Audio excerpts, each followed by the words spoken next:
अभी ब्राह्मणवाद पर हम लोग सब लोग चर्चा कर रहे हैं। हम भी उस ब्राह्मणवादी व्यवस्था के पोषक हैं, ऐसी बात नहीं। टोपी पहने हुए हैं, मेरा अलग पहचान है। आज हम लोग शोषित समाज दल के स्थापना दिवस मनाने आए हैं। स्थापना के मतलब ही होता है कि शोषित समाज दल का आज ही के दिन बुनियाद पड़ा था, और उसी पर दो चार बात कह करके मैं अपनी बात समाप्त करूंगा, क्योंकि बहुत सारे लोग बोलने वाले हैं।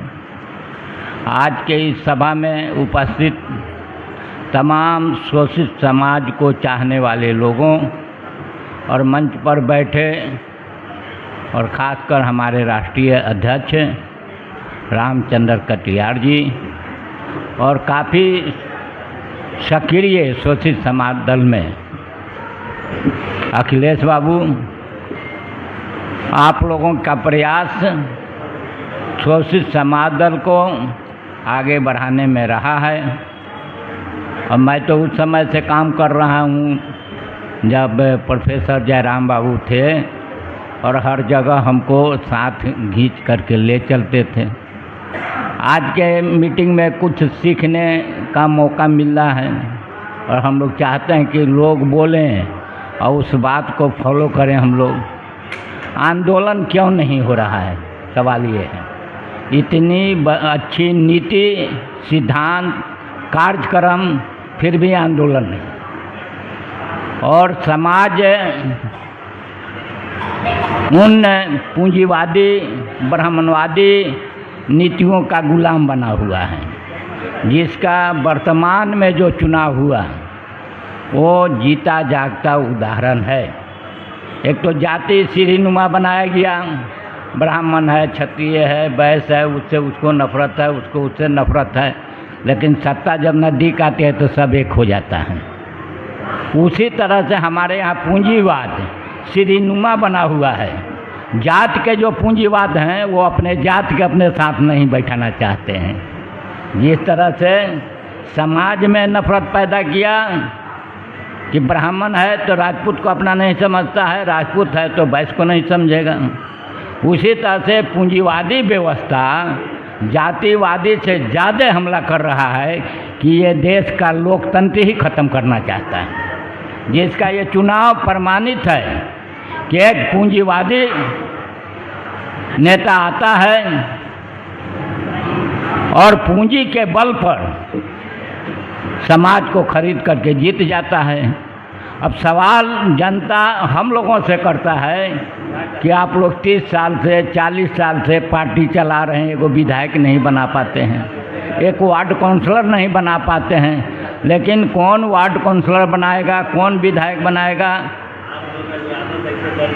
इस पर हम बात नहीं करते हैं। चूँकि कौन संघर्ष का रास्ता दिखाता है, कौन आपको आंदोलन के लिए खड़ा कर रहा है, कौन उस जहरीले नाग के विष को ख़त्म करना चाहता है, असल सवाल इसका है।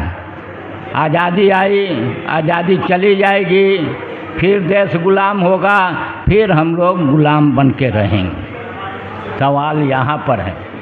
ये जितने आज़ादी के वक्त जो धनवान और बलवान थे, जाति के पुष्ट और मजबूत थे, ये कांग्रेसियों ने सबको सत्ता दिया। कोई गरीब कमज़ोर सामाजिक राजनीतिक कार्यकर्ताओं को जगह नहीं दिया, और वही व्यवस्था आज तक बना हुआ है। और वही कांग्रेस का जो व्यवस्था है उसका फसल आपके बीजेपी काट रहा है। वो हिंदू मुसलमान, हिंदुस्तान पाकिस्तान से देश नहीं कमज़ोर होने वाला है। उनके पूंजीवादी व्यवस्था हमको कमज़ोर कर रहा है। जिस जाति में जो सबसे बड़ा मालदार आदमी है उसको वो अपना नेता बना रहा है। एक छोटा सा एग्जाम्पल है, जब हम लोग कुर्था में जयराम बाबू के लिए चुनाव प्रचार में थे तो लोगों ने कहा कि आप लोग शोषित समाज दल के और जगदेव बाबू की बात करते हैं, और जगदेव बाबू के तो पतोहू यहाँ से लड़ रही है भाजपा से।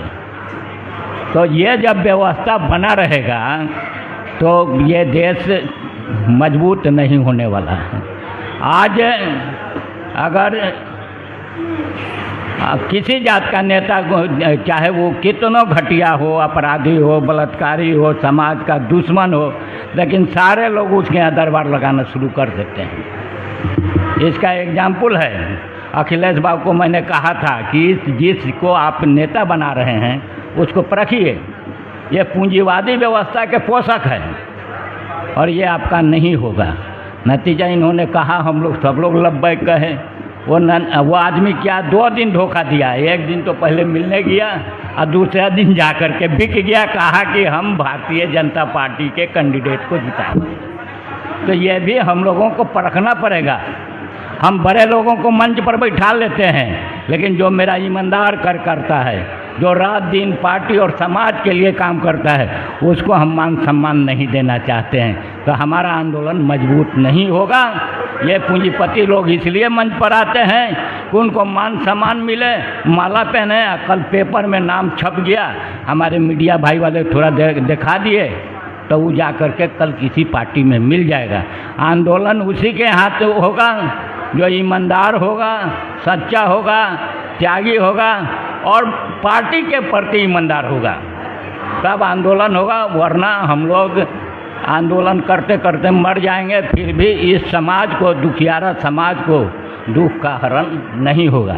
इसलिए कि आपके जो व्यवस्था है इस देश का, आप कहीं भी देख लीजिए, व्यवस्था किससे चलता है? सरकार से चलता है। सरकार चलाने वाला कौन होता है? नेता होता है। और नेता कहाँ से जाता है? जनता से जीत करके जाता है। और हर आदमी जानता है, जिस एरिया का विधायक लड़ता है, कि कौन गुंडा है, कौन बदमाश है, कौन समाज सेवी है। लेकिन जो समाज सेवी होता है उसको नकार देता है, और जो अपराधी और प्रवृत्ति के लोग हैं उसको जिता देता है। तो देश नहीं बनेगा। भारत उस समय तक आज़ाद नहीं होगा जब इस मुल्क के ईमानदार और अच्छे लोग भारत के सत्ता पर नहीं बैठेंगे। जिनके अंदर त्याग नहीं होगा, जिनके अंदर कुर्बानी नहीं होगा, वो देश नहीं बना सकता है। चाहे 5 साल पर चुनाव होता रहे, कोई इस देश को फर्क नहीं पड़ने वाला है। फर्क पड़ेगा तो ये गरीब गुरबा जो खेत और खलिहान से आते हैं, इनको तैयार कीजिए। 5 साल उनको मौका दीजिए, फील्ड में कहिए काम करने के लिए। अगर एक भी विधायक जीत जाएगा तो ये जो अभी देश को बदलने चला है ब्राह्मण, उससे ज़्यादा मजबूत होगा आपका आदमी। ये मजबूत नहीं है, ये तो पूंजीपतियों का दलाल है, अपने खुद पूंजीपति है। हमसे लोगों ने कहा कि किसको वोट डालेंगे, हम मेरा कैंडिडेट में बिक गया, जो इस क्षेत्र का सबसे कमज़ोर आदमी होगा उसको डालेंगे। अब मैंने डाला, कहा लो कि जीतेगा, हम कहा 500 वोट लाएगा ना जी। 500 का वो आदमी नेता बनेगा और उसके अंदर हौसला पैदा होगा, कल आगे बढ़ सकता है। हम लोगों का तो आखिरी समय है। आज आपके बीच में बात कर रहे हैं, कल नहीं करेंगे। हमको मोहम्मद साहब का एक बात, अभी ब्राह्मणवाद पर हम लोग सब लोग चर्चा कर रहे हैं, हम भी उस ब्राह्मणवादी व्यवस्था के पोषक हैं, ऐसी बात नहीं। टोपी पहने हुए हैं, मेरा अलग पहचान है। ये महात्मा बुद्ध के मानने वाले, उनका अलग पहचान है, वो गेरुआ पहनते हैं। मोहम्मद साहब ने जो लोगों को कहा कि समाज में बराबरी और इससे ब्राह्मणवादी व्यवस्था के खिलाफ कैसे लड़ा जाएगा।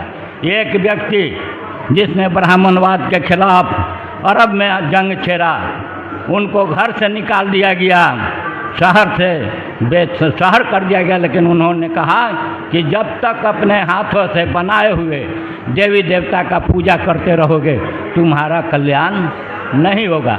जिसका नतीजा था 365 बूतों को आपने ध्वस्त किया अरब में, और सारे लोग दुश्मन हो गए। क्या होगा?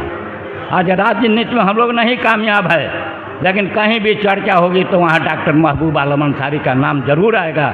चूँकि मैं ईमानदारी, ईमानदारी और सच्चाई के साथ काम करता हूँ। और मुझे भी लोग कहता है कि तो बीजेपी से मिले हुए हैं, मेरा आदमी कहता है, इसलिए उसको लाभ नहीं पहुँच पा रहा है। तो लाभ आपको स्वयं लेना होगा, और वो मिलेगा भारत के संविधान से।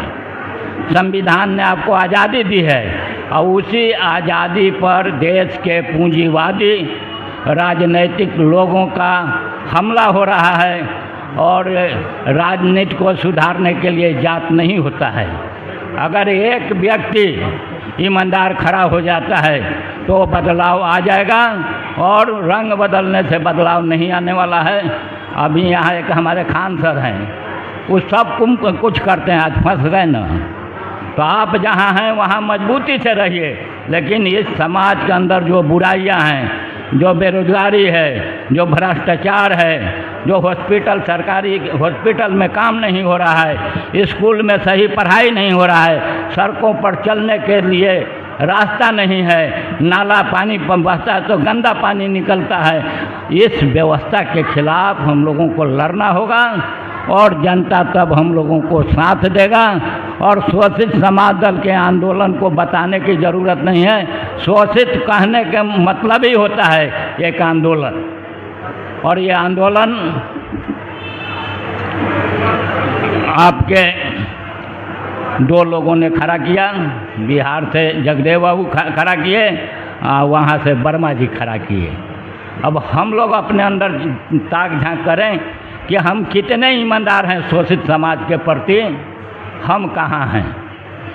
जात के नाम पर हम आते हैं, लीडर बन जाते हैं, जात को छोड़ देते हैं। तो व्यवस्था में आमूल चूल परिवर्तन करने के लिए अध्यक्ष जी बोल गए कि कम से कम 25 आदमी चुन करके खड़ा कीजिए। वो 25 आदमी अगर ईमानदार और परिवर्तन के लिए खड़ा हो जाता है तो इस परिवर्तन को रोकने में कहीं कमी नहीं है। लेकिन वो 25 आदमी ईमानदार, दयानतदार और त्यागी और तपस्वी हो, और उसको देखिए कैसे बदलाव होता है। हर आदमी परेशान है, पड़ोसी से परेशान है। अभी आपके बिहार में कितने बच्चे किडनैप हो गए हैं जिसका रिपोर्ट नहीं है, मार करके नाला में डाल दे रहा है लोग। कोई आंदोलन करने वाला नहीं है। आंदोलन किसका होता है? एक कुआं में गिर जाता है, पूंजीपति का बेटा था, तो कई रोज तक ले उसको खन के बच्चे को निकालने में आंदोलन होता है। लेकिन आम बच्चा का अपहरण हुआ, अभी एक केस आया है आगे मसौरी का है, रेप का मामला है, हो जाता है, गरीब है, डर से सनहा नहीं लिखा पाता है, और रेपर लोगों को छूट दे दी जाती है। कोर्ट भी इतना यहाँ का बेईमान है कि उसके पास इंसाफ का कोई मापदंड नहीं है, पैसा से न्यायालय को खरीद लिया जाता है। हम जब जेल में थे, पटना सेंट्रल जेल में, सैकड़ों लोगों से हमारी मुलाकात हुई जिसने कहा कि अन ट्रायल हम जेल में बंद हैं। और उसके बाद हम लोग टीम बनाया, जेलर से मिले और जेलर से कहा कि ऐसे लोगों का आप लिस्ट दीजिए, कोर्ट में भेजिए, और नहीं भेजिएगा तो हम लोग जाएंगे। जेलर मीटिंग बुला करके बाज़ाब्ता 65 लोगों को निकाल देता है। तो हर जगह बेईमानी है, झूठ है, धोखाधड़ी है और लूट है। शोषित समाज दल का तो यही है कि इज्जत चाहिए, रोटी चाहिए, मकान चाहिए, दवाई चाहिए, पढ़ाई चाहिए। तो हम ही लोगों को न मांग करना है। इन्हीं बातों के साथ हम आप तमाम लोगों का आज के स्थापना दिवस में शुक्रिया और खैर मकदम करते हैं कि कुछ ही लोग इस आंदोलन को आगे बढ़ाइए। हमारी जहाँ ज़रूरत पड़ेगी हम आपके साथ ज़रूर खड़े रहेंगे। शोषित समाज दल जिंदाबाद। आज का सभा जिंदाबाद।